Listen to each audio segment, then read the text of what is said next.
Aujourd'hui, je t'amène avec moi pour la réalisation d'un étang piscicole. À peine nous avons commencé à creuser que l'eau a commencé à venir sur l'espace sur lequel nous étions en train de travailler, ce qui nous gênait énormément. Là, il a fallu envoyer l'eau d'un côté pour ne pas qu'il nous gêne et travailler de l'autre côté pour permettre que le travail avance. Pour le moment, ici, j'avais encore toute l'énergie avec laquelle je suis sorti de chez moi. Je ne me plaignais pas de grandes choses. Mon seul objectif en ce moment était de voir cet étang s'achever.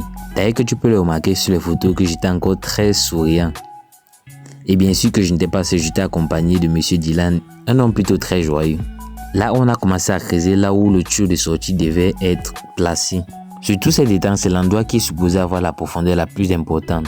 Nous sommes rentrés, bim, le lendemain, l'eau est remontée. N'ayant pas de motopompe, nous étions dans l'obligation de travailler avec cette eau-là. Si tu remarques bien, ici, on avait encore la possibilité de pouvoir maîtriser cette eau. Mais ce qui s'est passé lorsque nous sommes revenus le lendemain était plus que choquant. Heureusement pour nous, nous avons pris la peine de faire la plus grande partie du travail qui était de libérer le maximum de terre qu'il fallait. À partir d'ici, tu peux déjà comprendre pourquoi est-ce qu'au début de la vidéo, je t'ai dit que j'étais encore très souriant. Car ici, déjà, mon visage exprimait ce que mes muscles étaient en train de ressentir lorsque nous sommes revenus le lendemain. On a essayé d'évacuer cette eau avec les seaux. On s'est rendu compte que c'était une perte de temps totale.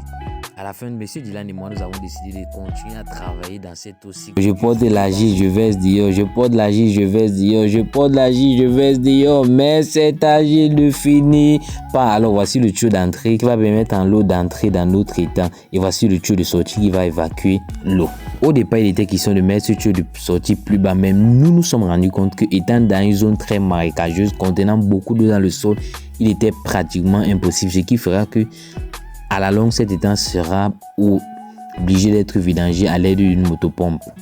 C'était mon aventure de ce jour. Si cette vidéo t'a plu, abonne-toi pour ne pas rater nos prochaines vidéos.